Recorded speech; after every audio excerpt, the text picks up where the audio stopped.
오늘 시장은 굉장히 좋았어요. 좋았잖아요. 코스닥이 네. 3.4% 3.4% 올랐어요. 3.4가 올랐어요? 코스닥 150. 코스닥 150. 150이 그러니까 상위는 지금 네. 코스닥은 2.43% 올랐는데 코스닥 150이 네. 급등했고, 근데 코스피도 또 1%대 올랐으니까. 코스피도 한 1% 가까이 올랐네요. 네. 그러니까 뭐 반도체 살짝 좀 안 좋았는데 상승 종목수도 엄청 많았고 분위기는 굉장히 좋았습니다. 금요일 미국장도 좋았고 네. 오늘 우리 시장도 초장보다는 뒤에 갈수록 굉장히 좋았고. 그 초장이라고 하는군요. 초반? 끝에는 막장? 네. 자, 오늘 초장부터 막장까지 어떤 분위기였는지 우리 박근영 부장님 모셔보겠습니다. 어서 오십시오. 네, 안녕하세요. 네, 반갑습니다. 오늘 좀 급한 뉴스들이 좀 있어서 먼저 시작 시간을 우리 권순희 팀장과 함께 좀 해봤고요. 네. 오늘 시장 분위기 좀 전해주실까요? 네. 코스피는 20포인트 수준 상승 출발을 보였는데요. 외국인들은 선물 매수 속에 기관이 코스피 200 매수 출발했습니다. 미국의 2월 PCE 가격 지수가 둔화되면서 시장이 이제 골드락스로 갈 수 있다는 기대가 반영되기 시작했고요. 에코프로 그룹주 중심으로 2차 전지나 장비주가 강세를 지속한 가운데 이 반도체 소부장과 철강, 정유, 화학 등의 경기 미화업종, 조선업종도 좋았습니다. 보험과 건설, 인터넷, 화장품과 면세 등이 강세를 보였습니다. 그 외 전력 설비나 종합 상사, 전선, 풍력, 웹툰, 로봇 등의 테마도 강세를 보였고요. 외국인들의 선물 매수의 강화로 주가지수 선물이 지속 강세하면서 코스피가 2640포인트 수준까지 상승폭이 확대되기도 했습니다. 10시 30분경 중국의 7월 제조 PMI 발표가 됐는데 예상 소폭 상회했지만 예상대로 50 확장에는 실패했고요. 생산 주문 횡보하면서 재고 조정 압력이 유지됐습니다. 표를 띄워주시면 최근에 이 관련된 지표가 어떻게 흘러왔는지에 대한 분위기를 보실 수 있는데요. 올해 2월 달에 많이 올라갔다가 지금 좀 빠졌다가 약간 회복하는 국면 정도로 보시면 될 것 같습니다. 50 정도가 기준이기 때문에 이 부분은 좀 하회하고 있죠. 비제조업은 서비스업과 건축업 모두 4개월 연속 하락하면서 50선을 가까스로 사소했고요. 여기에 따라서 아마 이제 9월에서 8월 지방특채 집행이나 준공 지원 재강화, 부동산 성수기 정책 효과 등을 이제 주목하는 사람들이 나오고 있기 때문에 이와 관련해서 중국의 경기 부양책 기대감이 오히려 나타나면서 이 경기 민감 업종들이 오히려 좋은 분위기가 나타났습니다. 부동산 대출 완화나 소비 장려 시행 등을 시장에서 기대하고 있는 것인데 경기 둔화 우려가 완화되면서 심리가 개선되고 아까 말씀드렸던 철강, 화학, 조선 이런 쪽이 좋았습니다. 개인이 3,500억대 순매수 기록하면서 코스피 3거래일 연속 상승세를 보였고요. 코스닥은 개인 중심으로 재차 2차 전지 거래에 집중됐습니다. 외국인은 코스피에서 철강, 전기전자 업종 중심으로 순매도했고 서비스나 화학, 금융, 건설업종 매수에 들어왔습니다. 코스닥에서는 일부 바이오 포함된 기타 서비스와 금속, 화학 업종 매수가 들어왔고 2차 전지, 반도체 매도했고요. 기관은 코스피에서 철강을 매도했고 서비스는 매수했습니다. 코스닥에서는 금속과 기계 제외한 대부분이 매수가 들어왔고요. 원달러 환율은 오전에 1269원대까지 하락했지만 달러 인덱스 상승으로 인해서 1270원대 초반 정도로 하락폭을 축소했습니다. 업종별로는 유통업이 강세 보이는데 역시 이제 포스코 인터내셔널 오늘 장중 18%대 급등했고요. 철강 금속 같은 경우는 포스코 홀딩스와 포스코 스틸리온 등이 상승했습니다. 업종 내에서 양호한 실적을 기록했던 동국제강은 장중 상한가까지 기록했고요. 2차전지 소재주 강세 지속 속에 화학주가 상승세를 보였고 SK이노베이션이 눈에 띄었죠. 시총 상위단에서는 네이버가 장중 8%대 급등하면서 서비스 강세 주도했고요.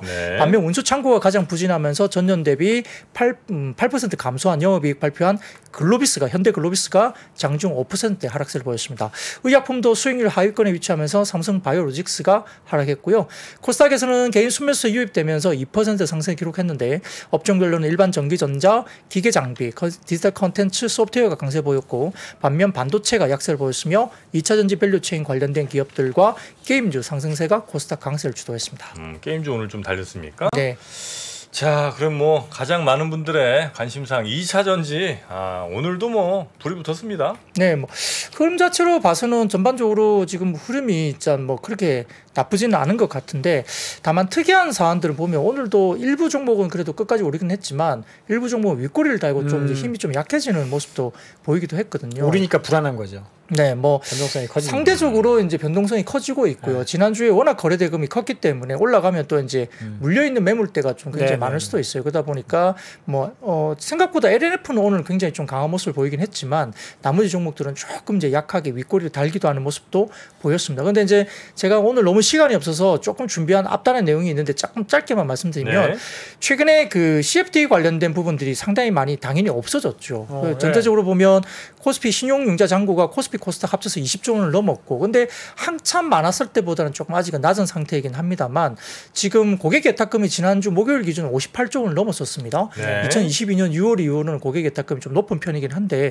과거에는 70조 원을 훨씬 넘었었죠. 그렇기 때문에 꽤 높은 편이지만 현재 지난주 목요일 기준 58조 원입니다. 근데 여기서 말씀드린 거는 뭐냐면 CFD 계좌 규제가 강화되면서 뭐가 급증했냐 하면 미수 금액이 굉장히 급증했습니다. 미수금이 급증했어요? 네. 원래 이제 미수 금액은 3일 만에 떨어야 되는 거거든요. 미수 뭔지 아세요, 정프로님? 미수? 미수 알죠? 미수 알아요?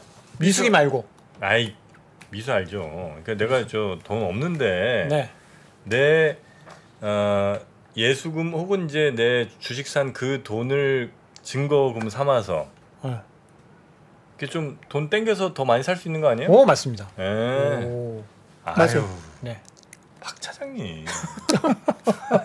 박 차장님. 아, 진짜 대단하시다. 아이고야.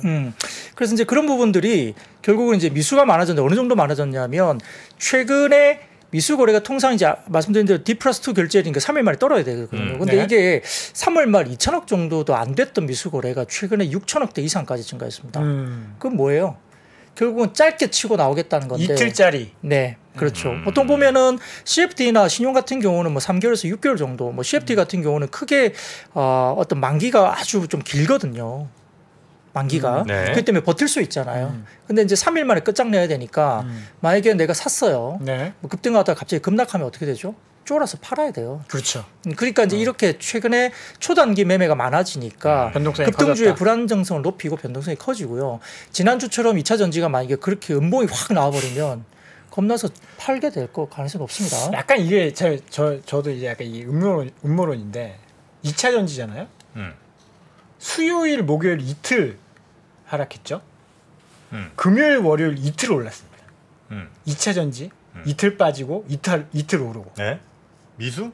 미수 이틀 만에 갚아야 되거든요. 뭔가 이게 딱 맞아 떨어지지 않습니까?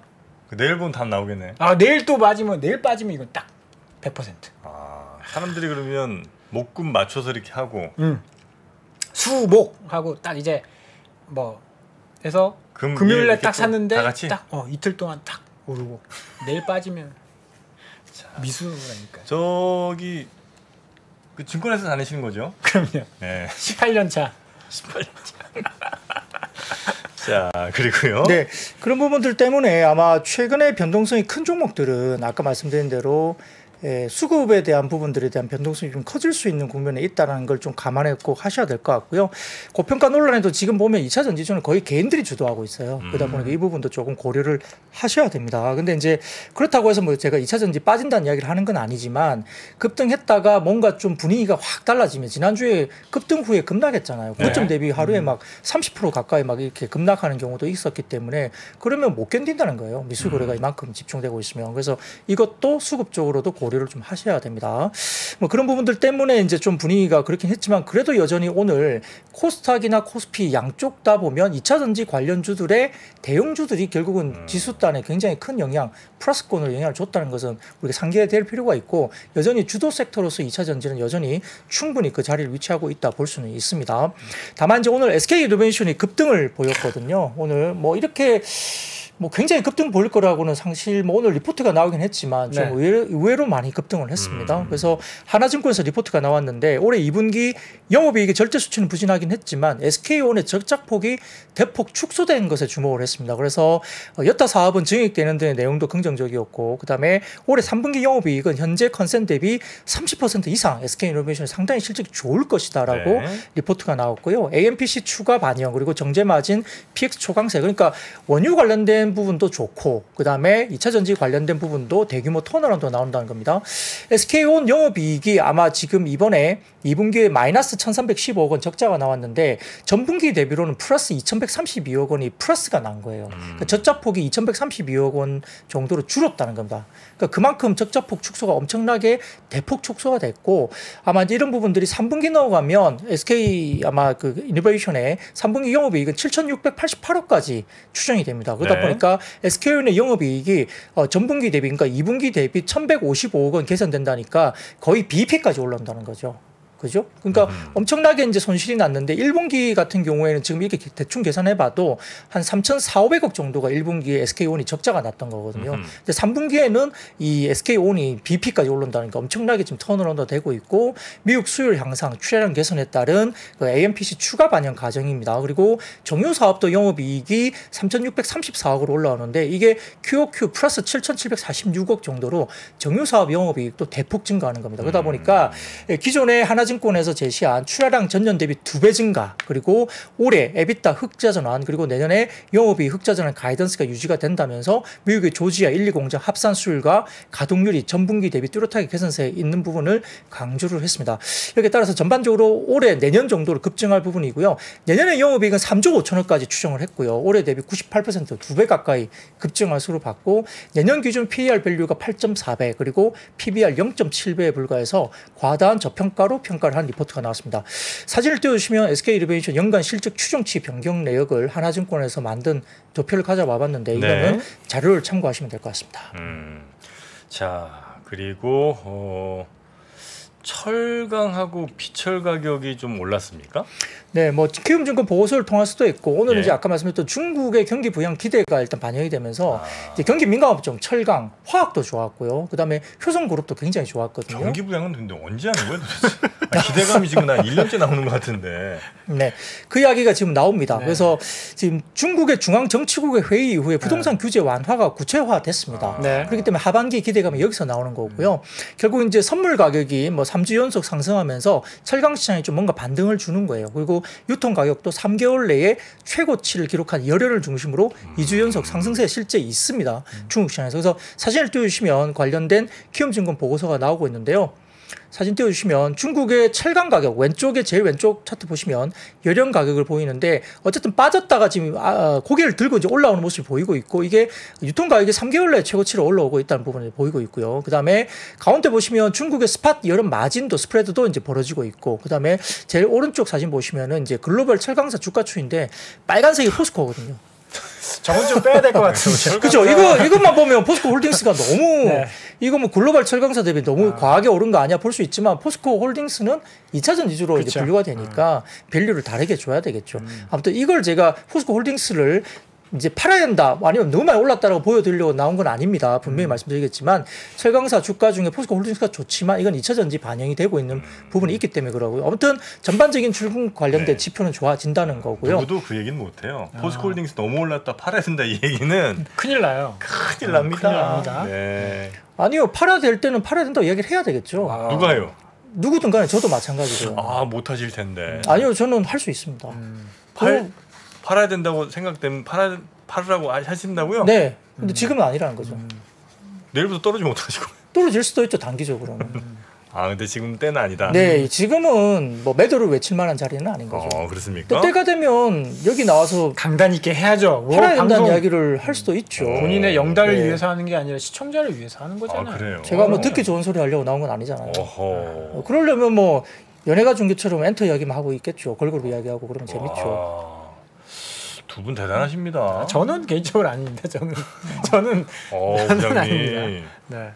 부장님이 팔라고 할 때 팔겠습니다. 그건 따라하지 마세요. 제가 틀릴 수도 있는 거니까. 네. 근데 어쨌든 지금 이제 이 마감 시황 방송이긴 하지만 어쨌든 뭔가 팔아야 된다는 시점이 왔을 때는 뭐 말씀을 드리는 게 맞고요. 네. 무조건 좋다고만 말할 수는 없지만 근데 이제 아직은 포스코 홀딩스가 뭐 2차 전지 대부분 다 많이 올랐죠.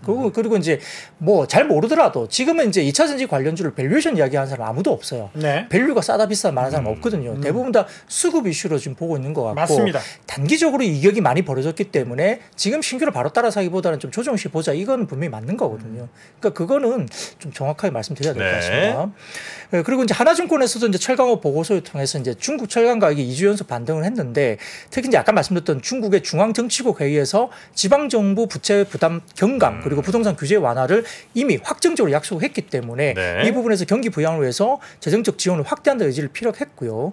지금은 집이 투기용이 아니다라는 구호도 최근에 사라졌습니다. 그러다 보니까 부동산 관련 뭔가를 해야 되겠다는 게 명확하게 나오고 있기 때문에 이 부분이 이제 실질적인 말로 하는 부양이 아닌 하반기에 실질적인 집행 강도가 확대될 것으로 일단 추정을 했습니다. 여기에 따라서 전 세계 최대 철강 기업인 바이오 강철 그룹도 올해 그러니까 작년하고 재작년 수준으로 조강 생산의 통제 지수를 또 받았기 때문에 아마 이 부분이 좀 낮아지는 거죠. 그러니까 중국의 출하량이 낮아지니까 이 부분도 일단 감산 강화에 따른 생산 축소가 예상되기 때문에 철강 업종이 긍정적인 이슈일 수도 있다라고 이야기하고 있습니다.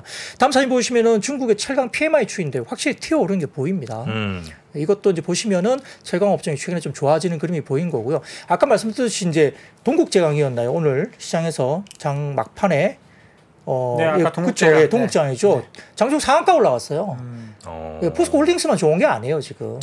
그러니까 저는 그게 요새 좀 문제가 있다고 생각해요. 뭐요? 사실 옛날 같았으면 동국제강 이런 종목이 상한가 갈 만한 그런 종목은 아닌데 요새 상한가 가는 종목들이 너무 많고 뭔가 좀 있다 싶으면 막 상한가를 보내버린다. 그게 사실 변동성이 다르게 이야기하면 리스크거든요. 근데 리스크가 너무 커진 장인데 거기에 지금 적응돼 버려가지고 이럴 때 빨리 먹어야 되는데 마음은 또 급해집니다. 남들 그러니까 상한가 갈 때. 그러니까 남들 상한가 먹을 때 나 급하잖아. 그래서 막 분산 투자, 분할 매수 이런 거 못 하고 그냥 쫓아다니다가 몰빵 투자해야죠. 손실을 많이 볼 수 있다니. 위험합니다. 근데 역시 이제 아까 뭐 철강이나 2차 전지나 대부분 그 기저에는 그 포스코 그룹이 차지하고 있고 포스코 그룹주는 대부분 다 오늘도 포스코 엠텍이나 이런 쪽도 좋았고 아까 말씀드렸던 포스코 뭐였죠? 그 제가 아까 처음에 말씀드렸던 포스코 스틸리온도 좋았고 포스코 홀딩스 괜찮아요. 그러니까 이런 포스코 그룹주들은 대부분 다 2차 전지 밸류 체인의 멀티플을 받고 있는데 리튬 내재화의 100%가 포스코가 가능해요. 거기에 대한 프리미엄을 받는다 보시면 되고 또 리튬에 대한 어떤 여러 가지 뭐 확보된 자원이나 이런 것도 가능하고요. 그다음에 에코프로 그룹주가 강한 것도 그러니까 그 에코프로 관련된 내재화가 리튬 내재화가 26%까지 27년까지 가능해집니다. 그러니까 내재화가 가능한 그룹이기 때문에 주가가 대장주가 되는 거예요. 그 부분은 충분히 이제 갖고 생각하셔야 될 것 같고요. 이런 부분들이 포스코 그룹주나 에코프로 그룹주가 여전히 대장주로서의 이제 부분이 있는데, 근데 이제 다만 예전에는 이런 종목들이 쏠릴 때 대부분 다른 종목들이 굉장히 많이 빠졌잖아요. 뭐 종목이 뭐 1,500개씩 빠지고 그렇죠. 뭐 코스닥 시장에서 이체전지만 뭐 오르고 나머지 다 빠지고 그랬는데 됐는데 오늘은 상승 종목이 1,000개가 넘어요. 그러니까 이제 수급이 분산되고 있죠. 그리고 이제 포스코나 에코프로 그룹에 막 이렇게 집중되는 게 지난주부터인가요? LS 그룹도 막 분산이 되기 시작했죠. 네. 그리고 나머지도 막 분산되기 시작하고 오늘은 그러니까 두산이 또 막 네, 그렇습니다. 그러다 보니까 결국은 과거에 특정 2차 전지 소재만 막 이렇게 에너지가 응축됐던 시장이 아니기 때문에 뭐 과연 이렇게 분산되는 시장에서 과거처럼 막 20% 30%까지 막 대용주가 2차 전지 대용주가 올라가는 그런 수급의 현상이 과연 조금은 지금 분산 때문에 그게 조금 쉽지 않을 수급일 수도 있다는 것도 충분히 이제 고려를 해야 될 것 같아요. 네. 네. 자, 그리고 뭐 장중에 그런 뉴스도 있었군요. 젤렌스키가 전쟁이 러시아로 되돌아갈 것이다. 이게 이제 혹시 러시아 본토 공격을 시사하는 그런 발언 아니냐, 이제 이런 얘기가 좀 있으면서 이것도 아마 좀 영향을 약간 좀 준 것 같습니다. 자, 그리고 다음 섹터 볼까요? 네, 뭐 반도체도 개별 종목 중에 굉장히 좋은 종목이 나왔습니다. 그러니까 이제 아까 말씀드린 대로 2차 전지만 가는 시장이 아니다. 네. 그리고 개별적으로 반도체 가고 철강도 가고 오늘은 화학주도 굉장히 좋았다 말씀드렸죠. 정유주도 좋았어요. SO일도 괜찮았고 화학주는 효성그룹주가 굉장히 눈에 띄었고 그 시황이 별로 부정적으로 이제 좀 약간 보수적으로 봐야 했던 대한유화나 순수 NCC도 올라오고 네. 그러니까 전반적으로 봤을 때는 전체적으로 시장이 좀 골고루 수급이 분산되면서 의외로 종목과 관련된 매기가 굉장히 확산되고 있다 이렇게 볼 수 있는 상황이고요. 이러다 보니까 시장이 굉장히 탄탄합니다. 생각보다 탄탄하고요. 그리고 이제 지금 그 반도체 가운데서는 뭐 대용주는 오르지 못했습니다만 뭐 한미 반도체, 두산 테스나, 뭐 동진 세미캠, 네페스, EST, TFE, 프로텍, HBSP, 이오테크닉스, 뭐 후성, 동훈하나텍, 넥스칩 등등의 중소형주 반도체는 굉장히 좋았습니다.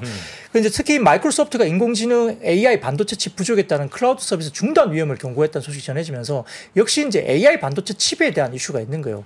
그러니까 애플도 그렇고 마이크로소프트도 그렇고 다 뛰어든 거잖아요. 그러니까 결국은 이 수요 관련된 부분에 대해서 GPU 관련된 공급 부족 사태를 다뤘고요. 결국은 이제 마이크로소프트가 연례 보고서에서 아예 공식적으로 이야기를 했습니다.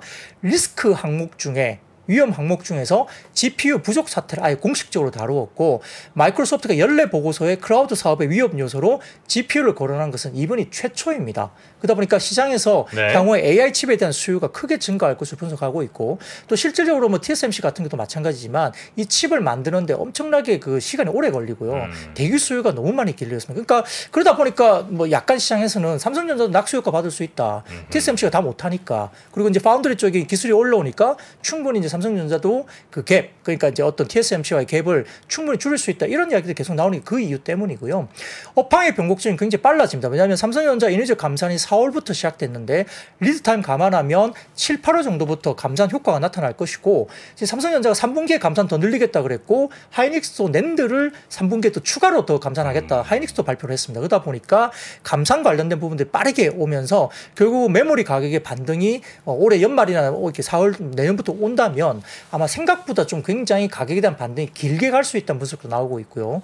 여기다가 지금은 업황 턴이 굉장히 빠르게 나타날 수 있는데 이 업황 턴의 올해 특징은 뭐냐면 수요 때문이 아닌 거죠.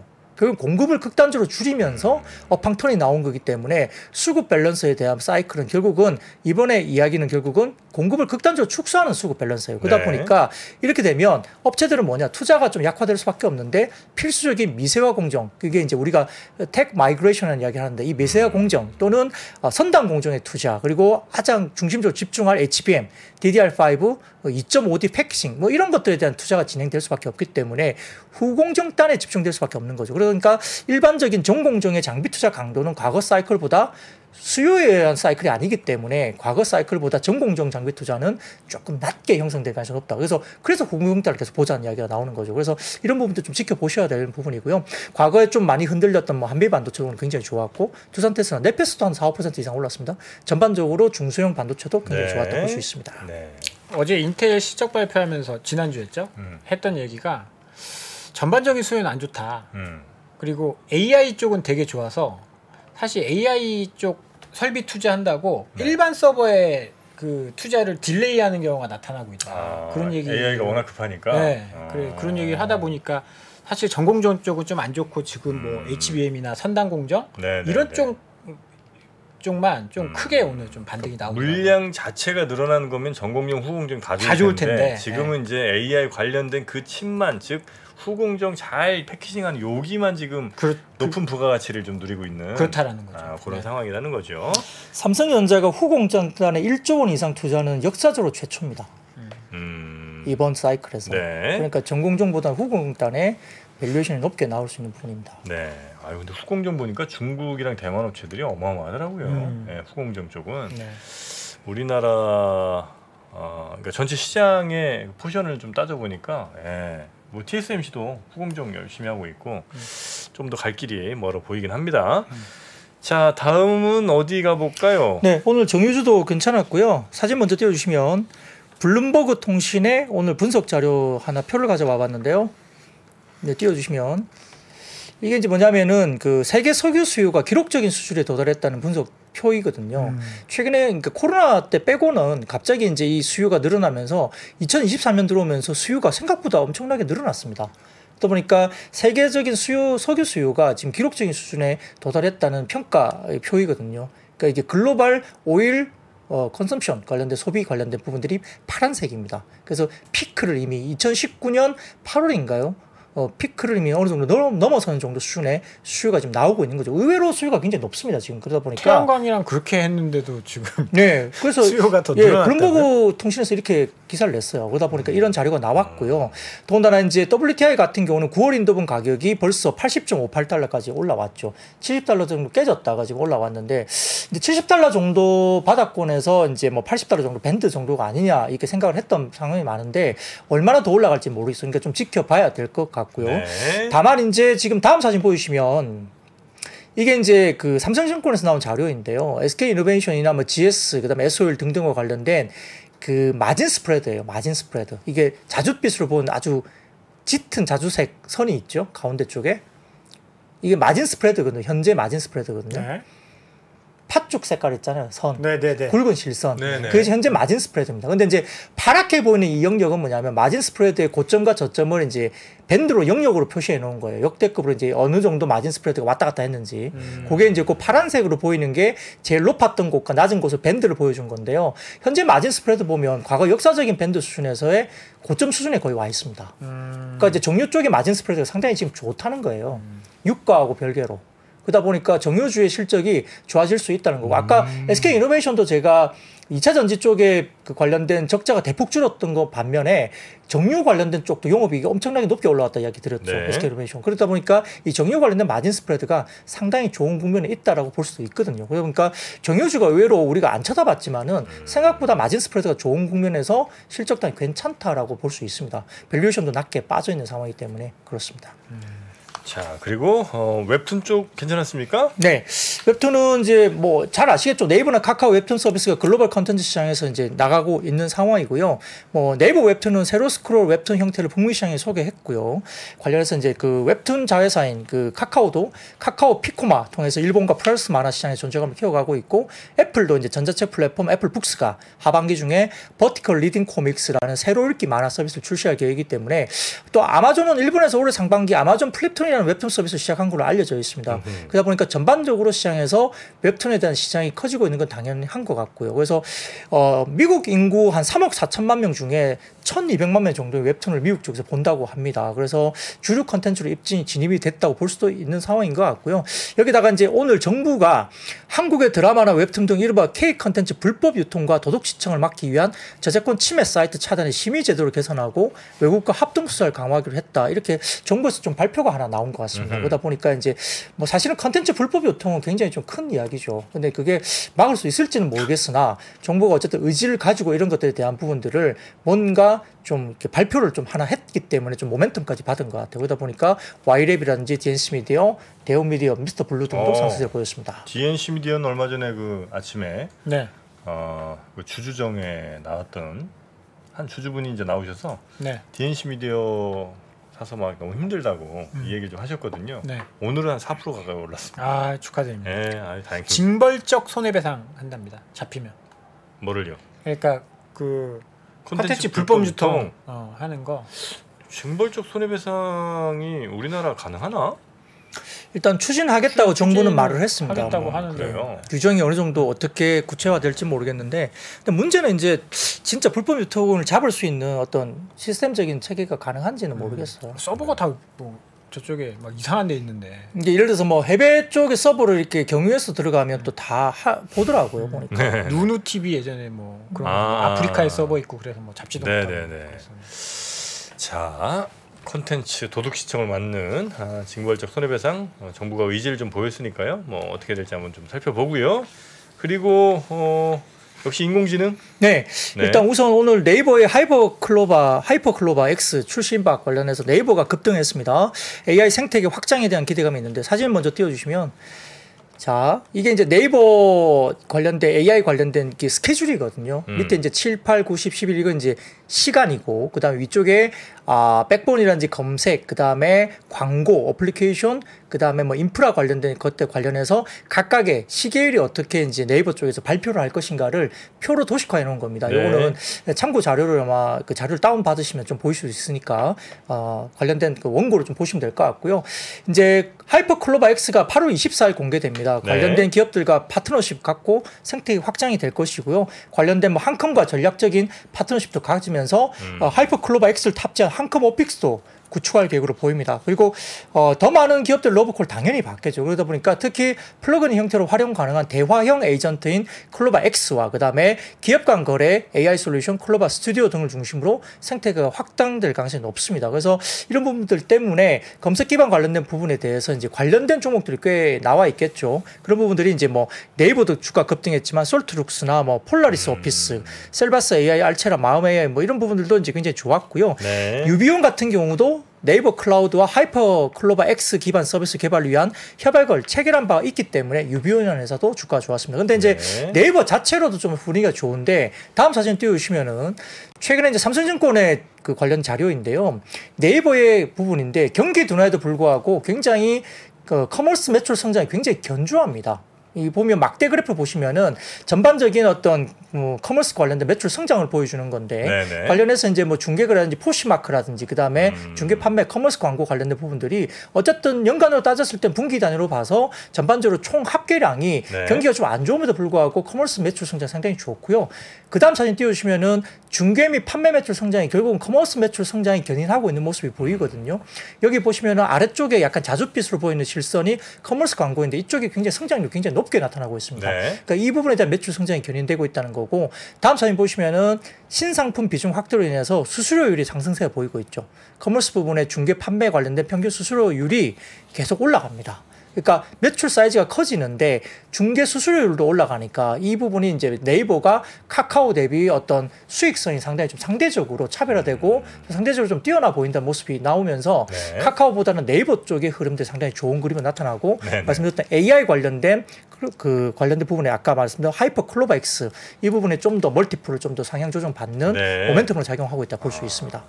그런 것 같아요. 사실 네이버 급등인데 카카오는 그 자리에 있었잖아요. 둘 다 AI 하고 있는데 아무래도 1분기 때 네이버가 어닝 서프라이즈 나왔거든요.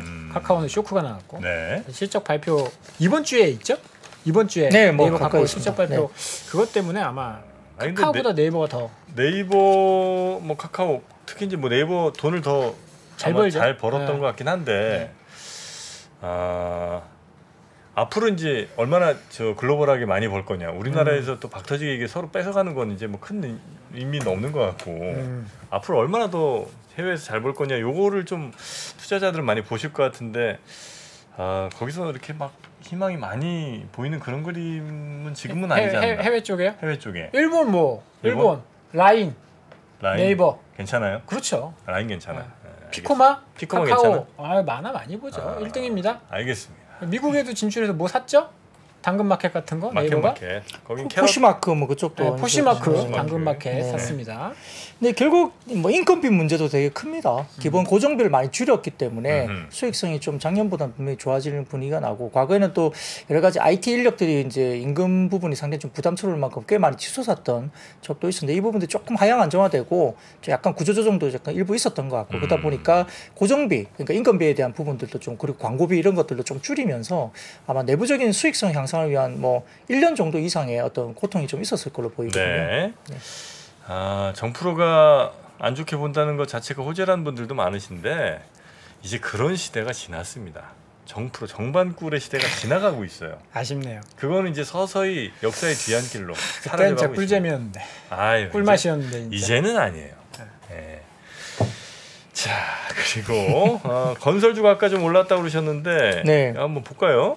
사실 이제 아까 제가 들어오기 전에 이제 뭐 부실 관련된 이슈가 좀 말씀이 LH. 이제 먼저 됐었죠. 그래서 그런 거 좀 씁쓸한 부분이 있습니다만 이제 전수조사 하라는 이야기가 나왔기 때문에 일반 민간 건설사에 대한 전수조사가 정말 진행되면 조금 오늘 오르긴 했습니다만 조금 불안한 요소가 분명히 있을 수 있기 때문에 분명히 있을 것 같은데 전수조사하면 없을까요? 없겠죠. 없을 수가 없지. 보통 이제 그 일반적으로 이제 철근 같은 거 하면은 네. 이렇게 비파괴 그러니까 이제 벽체를 부수지 않고 네. 비파괴해서 이제 이렇게 약간 이렇게 엑스레이로. 예, 쭉 보면은 이렇게 안쪽에 쭉 나오거든요. 그래서 그렇게 보는데요.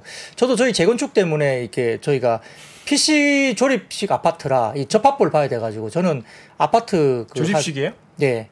그래서 저는 벽체를 다 깼어요. 저희 아파트를. 한 4개 정도 세대를 벽체 접합부를 다 깨버려가지고 그 접합부가 불량인지 아닌지 제가 다 봤거든요. 네. 실제로. 현재 어떻게- 지금 살고 계신 네. 살고 있는 아파트에. 그러니까 네. 불량 나왔습니까? 예. 디폴트가 12개 깨면 11개가 디폴트였더라고요. 어? 네? 12개 깨면 한 개가 잘못됐다는 게 아니고 네. 12개 깨면 11개가 네. 잘못됐다. 접합근이 빠져 있는 것도 굉장히 많았어요. 근데 그렇게 오래 잘 사신 거예요? 예. 그러니까 이제 무너지진 않고 잘 있는데 이제 그런 접합부 관련된 그 불량 이슈가 특히 과거에는 PC 조립식 아파트는 굉장히 심합니다. 그래요. 근데 PC 조립이 남아 있는 아파트가 몇 개 없어요.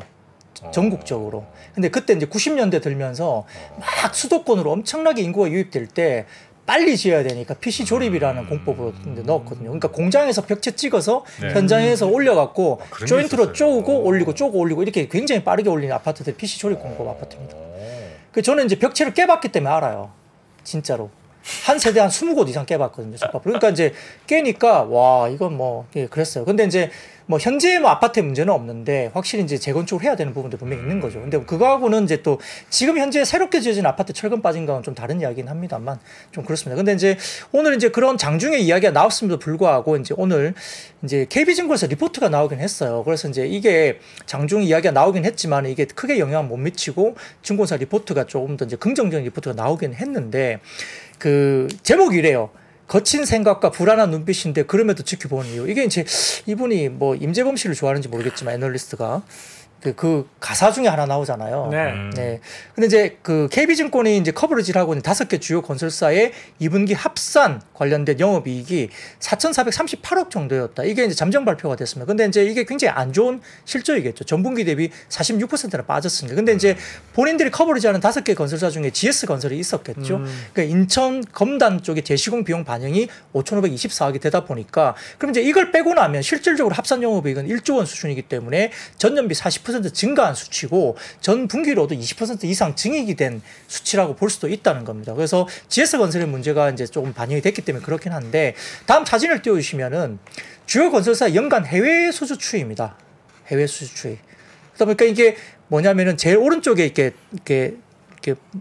뭐랄까 네모나게 이렇게 돼 있는 거 있죠. 그게 보면은 해외 수주, 삼성엔지니어링, 현대건설, GS건설, DLNC, 대우건설 등의 해외 수주 추이에 대한 관련된 이야기거든요. 그러니까 해외 수주 추이가 대부분 다 굉장히 좋아요. 삼성엔지니어링, 현대건설 등등이 포함한 GS건설도 좋습니다. 그래서 매출이 기대 이상 증가가 나타나고 있고, 그다음에 강한 하락 추세를 보이던 주택 부분의 이익률이 작년 하반기부터는 거의 바닥권에 근데 플랫하게 지금 옆으로 기고 있거든요. 더 빠질 자리가 별로 없어 보이는 거죠. 그러니까 현재는 이제 국내의 주택 관련된 부분들은 사실 좀 바닥권에 왔다고 보는 것 같고 네. 삼성 엔지니어링뿐만 아니라 그다음에 대우건설, DLNC 등의 플랜트 영역에서 양호한 영업이익이 나오고 있기 때문에 관련해서는 결국은 해외 쪽의 수주 플랜트 관련된 부분에서 상당히 재평가가 될 수 있는 삼성 엔지니어링은 굉장히 좋게 봤고 하반기에 우수한 해외 수주가 기대되는 현대건설 그다음에 하반기 실적 개선이 기대되는 DLNC 등등을 선호주로 봤습니다. 그런데 이제 이거는 좀 다른 얘기예요. 대부분 다 보면 국내 주택 사업 부분에 대한 모멘텀을 이야기를 하는 게 아니죠. 해외 수주에 대한 이야기를 하는 해외 거고. 플랜트. 근데 문제는 이제 아까 말씀드린 대로 전수조 했을 때 만약에 뭔가 안 좋은 이야기가 나오면 건설주 전반적으로는 안 좋은 주가 흐름이 나올 변수가 있기 때문에 조심을 하셔야 된다 말씀드리겠습니다. 네.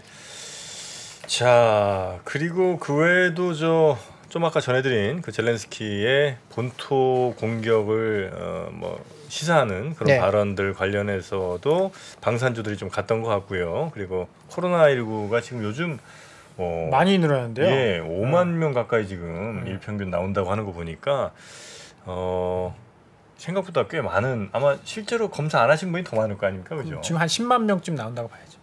그래서 그분들 같은 경우 이런 소식이 전해지면서 코로나19 관련 또 예전에 한참 추억의 그 테마들이 다시 좀 오늘 신풍제약 이런 것도 네, 떴던 것 같습니다.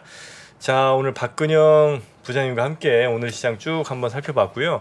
특히나 그 장 시작하면서 한 10여 분 동안 코스피 코스닥 먹통이 됐던 이 사태, 요 분명히 좀 책임은 누군가가 아니죠? 책임은 명확히 거래소에서 문제가 있었다고 뭐 거의 나왔으니까 네, 그 책임 어떻게 지는지 한번 저희가 지켜보도록 하겠습니다. 자 박근영 부장님 오늘 하루도 고생 많으셨고요. 오늘 티셔츠가 매우 상큼합니다. 네, 뭐 몇 번 계속 입었던 거라서요. 그렇습니까? 관심이 그렇게 크게 관심 좀 가져주세요. 남자 옷에 제가 관심 가져야 될 이유가 뭐가 있을까요? 그렇긴 하죠. 오늘 좀 이제 짧게 진행됐기 때문에 좀 아쉬운 부분들은 그 3프로TV 앱에 신의 자료실 들어가시면 맞습니다. 원본이 쭉 나와 있으니까요. 아주 방대하고 진지한 원고들이 있으니까 한번 보시면 될 것 같습니다. 고맙습니다. 우리 박근영 부장님이었습니다. 대단히 고맙습니다. 네, 고맙습니다. 아시아 외환위기 이후에 글로벌 경기가 안 좋아질 것 같으니까 미국이 금리 인상을 천천히 하게 되거든요. 근데 이때 IT 관련 산업이 굉장히 빠르게 성장을 하는데 금리 인상이 생각보다 늦다 보니까 이게 뭘 만들게 되냐면 닷컴 버블을 만들게 됩니다.